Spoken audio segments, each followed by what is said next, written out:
अब तक हमने देखा कि अभिक स्कूल जाते समय नाश्ता मांगता है तो अनिता जी नाश्ता देते समय अभिक को देखकर हैरान रह जाती है और अभिक से उसकी सुंदरता के बारे में पूछती है। अब आगे अनिता जी की बात सुनकर अभिक परेशान हो जाता है। अभिक अनिता जी से झूठ बोलना नहीं चाहता था और सच वह बता नहीं सकता था, इसलिए अभिक ना चाहते हुए भी अनिता जी से झूठ बोल देता है।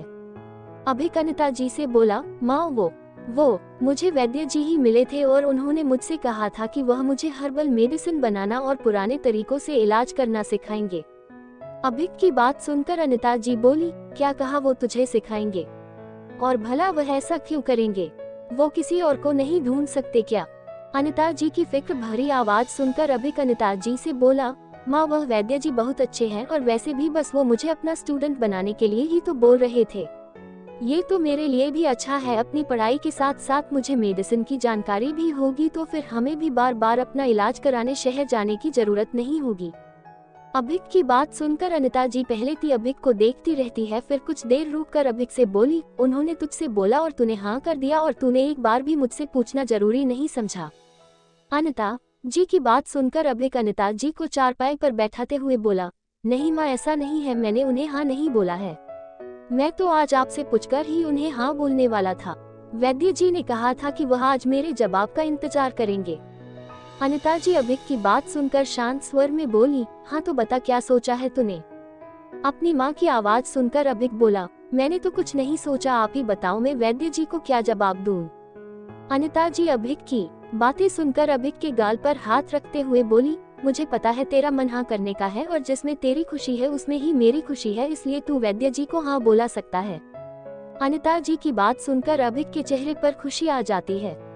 अभिक के चेहरे पर खुशी देखकर अनिता जी भी खुश होती है और खुशी से ही अभिक से बोली, चल अब तू नाश्ता कर ले वरना ये ठंडा हो जाएगा और तू भी स्कूल के लिए लेट हो जाएगा। अभिक भी अनिता जी की बात सुनकर मुस्कुराकर हाँ में गर्दन हिलाते हुए नाश्ता करने लगता है। अभिक ने वैद्य जी की मेडिसिन और इलाज के बारे में सीखने वाली बात इसलिए कही थी ताकि किसी दिन अभिक किसी का इलाज करने लगा और अनिता जी ने देख लिया तो अभिक उनसे क्या कहेगा। कुछ देर बाद अभिक नाश्ता करके अपनी माँ के पैर छूकर स्कूल के लिए निकल जाता है और ठीक समय पर स्कूल भी पहुँच जाता है। स्कूल आकर अभिक तुषार से मिलता है, जहाँ तुषार भी अभिक से बातें करते हुए असेंबली के लिए चला जाता। असेंबली से आकर अभिक और तुषार क्लास में आ जाते हैं, जहां माथुर सर रोज की तरह ही कुछ बच्चों से सवाल कराते हैं। तभी अचानक ही सभी को एक गाड़ी के तेज हॉर्न की आवाज आती है। जब माथुर सर क्लास के गेट से निकलकर देखते हैं तो क्लास के सामने एक ब्लैक कलर की कार आकर रुकती है।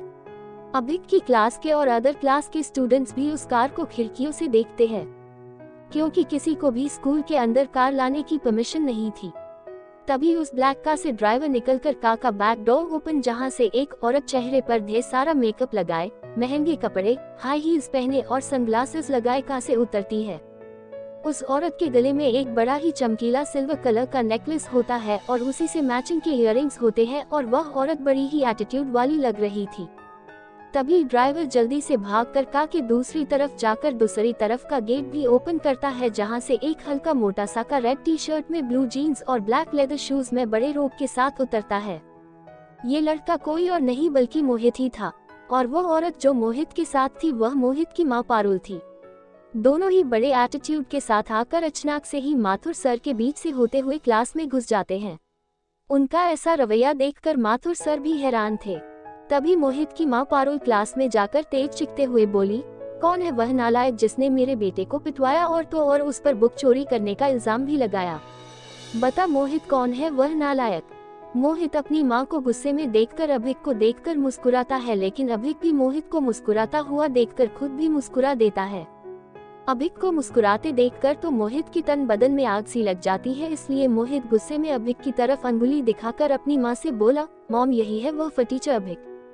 मोहित की माँ मोहित को गुस्से में किसी की तरफ अंगुली दिखाते देखकर उसी दिशा में देखती है जहां एक 18 साल का बहुत ही हैंडसम का बैठा था, जिसकी आंखें ना जाने किस रंग की थी, पता नहीं हरी, भूरी या कहे कंजी आंखें, जिसने व्हाइट बॉटम डाउन शर्ट और ब्लू पैंट्स पहनी थी, जो दिल्ली पब्लिक स्कूल की यूनिफॉर्म थी। अभिक को देखते हुए वह औरत भूल ही गई थी कि वह जिसके को देख रही है वही इसके बेटे की परेशानी का कारण है। तभी मोहित अपनी माँ को अभी को ऐसे देखते हुए उनका हाथ हिलाते हुए बोला, मॉम आप उस फटीचर को ऐसे क्यों देख रही हैं? वह वही है तो जिसने मुझे पिटवाया था। पारुल अपने बेटे मोहित की बात सुनकर होश में आती है और कहीं अधिक पर बरसते हुए कहती है, तुम्हारी हिम्मत कैसे हुई मोहित को परेशान करने की? मैं तुम्हें छोड़ूंगी नहीं। इतना कहते हुए मोहित की माँ अभिक को मारने के लिए उसकी सीट की ओर बढ़ रही होती है। तभी उसे पीछे से एक रोबदार आवाज सुनाई देती है, मिसेस चोपड़ा आप जहाँ हैं वहीं रुक जाइए, वरना आपकी गलती की सजा के बेटे मोहित को भुगतनी पड़ेगी। अपने पीछे से आई इस रोबदार आवाज को सुनकर मोहित की माँ पारुल पीछे पलटते हुए बोली, तुम होते कौन हो मुझे बताने वाले? लेकिन पीछे देखते ही पारुल हैरान रह जाती है और अपने होठों में ते हुए बोली, प्रिंसिपल अग्रवाल। पारुल आगे कुछ कहने वाली होती है, तभी अग्रवाल सर के पीछे से कविता मैम की आवाज आती है, मिसेस चोपड़ा आप ऐसे कैसे किसी स्टूडेंट्स पर हाथ उठा सकती है, वो भी तब जब गलती आपके ही बच्चे की हो। दरअसल जब मोहित और उसकी माँ क्लास में एंटर हुए थे तभी माथुर सर ने कविता मैम को फोन करके सारी सिचुएशन समझा दी थी। इसलिए फोन आते ही कविता मैम भी प्रिंसिपल अग्रवाल लेकर 12th बी में पहुंच जाती है। जहां जाकर कविता मैम और अग्रवाल सर मिसेस चोपड़ा को अभिक की तरफ बढ़ते देखते हैं तो उन्हें रोकते हैं, जहां मिसेस चोपड़ा कविता मैम की बात का जवाब देते हुए बोली, आप कहना क्या चाहती है? मुझे पता है मेरे मोहित ने कोई गलती नहीं की और ना ही मोहित ऐसा कुछ कर सकता है। पारुल की बात सुनकर कविता मैम बोली, ये बात तो सबको पता है कि आपका बेटा कैसा है और क्या कर सकता है। कविता मैम की बात सुनकर पारुल मोहित का पक्ष लेते हुए बोली, आखिर आप कहना क्या चाहती हैं? पारुल की बात सुनकर कविता मैम बोली, आपके बेटे के बारे में मुझे कुछ कहने की जरूरत नहीं है। इस बात को तो आप खुद अपनी आंखों से देख लीजिए कि आपका बेटा क्या कर सकता है।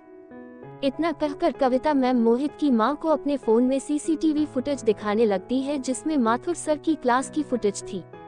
जब मोहित ने अभिक को चौक मारा था, उसे फुटेज में अभिक को चौक मारने से लेकर उसके क्वेश्चन सॉल्व करने तक की फुटेज थी। उस फुटेज के खत्म होते ही कविता मैम अगली फुटेज स्टार्ट कर देती है, जिसमें मोहित असेंबली छोड़कर अभिक के बैग से उसकी बुक चुराते हुए और कुछ कहकर पागलों की तरह हंसते हुए दिख रहा था। ये सब देखकर मोहित की माँ मोहित को घूरती है, क्योंकि उसने ये सब पारुल को बताया ही नहीं था। बस उसने सारी गलतियाँ अभिक की ही बताई थी। लेकिन अब क्या हो सकता था, पारुल तो वैसे भी अपने बेटे की साइड ही लेने वाली है, चाहे वह सही हो या गलत। उस फुटेज के खत्म होती ही कविता मैम मोहित की मां पारुल से बोली, मिसेस चोपड़ा अब आप ही बताइए इसमें अभिक की क्या गलती है? सारी गलती आपके बेटे मोहित की ही है, और अगर उसकी करी हुई गलती अभिक ने नहीं मानी और उसके बारे में हमें बता दिया तो उसने इसमें क्या गलत किया? कविता मैम की बात सुनकर पारुल बोली, मुझे पता है मोहित ऐसा नहीं कर सकता, जरूर उस लड़के ने ही मेरे बच्चे को परेशान किया होगा, आप इससे पहले की सीसीटीवी फुटेज दिखाए। पारुल की बात सुनकर पीछे से प्रिंसिपल अग्रवाल की आवाज आती है, मिसेस चोपड़ा ये बात ना पूरा स्कूल और आप भी अच्छे से जानती है कि आपका बेटा क्या कर सकता है और क्या नहीं। और रही बात अभिक के परेशान करने की, तो अभिक तो बहुत शांत बच्चा है, और इससे पिछली फुटेज देखकर आप क्या करेगी, क्योंकि 10 दिन तक तो अभिक स्कूल ही नहीं आया था। प्रिंसिपल बात सुनकर पारुल फिर बोली, तो इसने स्कूल के बाहर मेरे मोहित को परेशान किया होगा। पारुल की सारी बातें सुनकर प्रिंसिपल अग्रवाल मुस्कुराते हुए बोले, अगर स्कूल के बाहर की बात थी तो इन्हें स्कूल के बाहर ही रखनी चाहिए थी, तो फिर आपके बेटे ने स्कूल में क्यों बवाल किया? और हाँ, आपकी जानकारी के लिए बता दूं, 13 दिन पहले अभिक का एक्सीडेंट हुआ था, जिसके बाद अभिक को दिल्ली सिटी हॉस्पिटल में एडमिट करना पड़ा, और मैं खुद अभिक को देखने गया था, तब अभिक आईसीयू में कोमा में था। अभिक को होश भी 5 दिन पहले ही आया था।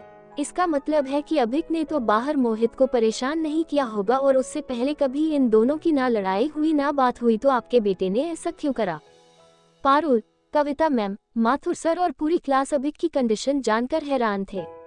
उन्हें पता भी नहीं था कि अभिक स्कूल क्यों नहीं आ रहा है, लेकिन अब अग्रवाल सर से अभिक के बारे में जानकर सब हैरान थे। दरअसल दिल्ली पब्लिक स्कूल में अगर आपकी 1 हफ्ते से ज्यादा बिना बताए छुट्टी लगती है तो आपका नाम काटा जा सकता है। इसलिए अभिक के मिलते ही ललिता जी ने दिल्ली पब्लिक स्कूल के प्रिंसिपल को फोन करके अभिक की हालत के बता दिया था, जिस दौरान अग्रवाल सर अभिक को देखने हॉस्पिटल भी गए थे और उन्होंने बहादुर शून्य पाठक से अभिक की सारी कंडीशन पूछ ली थी। अग्रवाल सर को अभिक के 2 बार मर के जिंदा होने के बारे में भी पता चल गया था, और अभिक को के मैथ्स क्वेश्चन सॉल्व करता देख और सरप्राइज टेस्ट में फुल मार्क्स लाता देख प्रिंसिपल सर इतना तो समझ गए थे कि अभिक कोई आम इंसान तो नहीं है, और ऐसे इंटेलिजेंट स्टूडेंट को वह मोहित जैसे नालायक, न पढ़ने वाले और सभी को परेशान करने वाले बच्चे की वजह से तो नहीं छोड़ सकते थे। तभी पारुल की आवाज आती है, तो आपके टीचर्स की हिम्मत कैसे हुई मेरे बेटे को मारने की? पारुल की बात सुनकर कविता मैम बोली, देखिए मिसेस चोपड़ा, मैंने के बेटे को नहीं मारा, मैंने तो उसे बस अपने पेरेंट्स को लाने के लिए बोला था। कविता मैम की बात खत्म होते ही माथुर सर बोले, हाँ मैंने मारा था आपके बेटे को। जब सबको पता है कि मेरी क्लास में नहीं बोलना है, उसके बाद भी मोहित अभिक जैसे शांत और अच्छे बच्चे पर चौक मारता है और फिर उसे ही पिटवाने की सोचता है, तो इस बच्चे को तो सजा मिलनी ही चाहिए। मैंने एक थप्पड़ मार के गलती कर दी, मुझे इसे और मारना चाहिए था ताकि इसके दिमाग में भरा गोबर निकल जाए।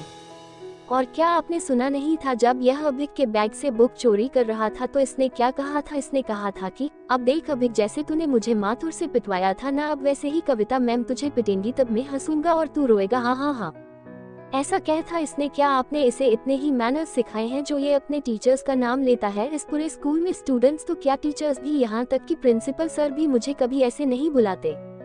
ये सब कहते हुए माथुर सर का गुस्सा बढ़ता जा रहा था और पारुल का साइलेंट मोड पर हाथ में पकड़ा उसका मोबाइल, जिस पर बार बार किसी की कॉल आई जा रही थी। अब क्या होगा आगे? क्या पारुल मान लेगी मोहित की गलती या इन सब की सजा मिलेगी अभिक को? क्या होगा माथुर सर के गुस्से का अंजाम और किसका कॉल आ रहा था बार बार पारुल को? अपने इन्हीं सभी सवालों के जवाब जानने के लिए देखते रहिए द मिस्टीरियस मैन, सिर्फ आपके अपने YouTube channel fantasy story world पर।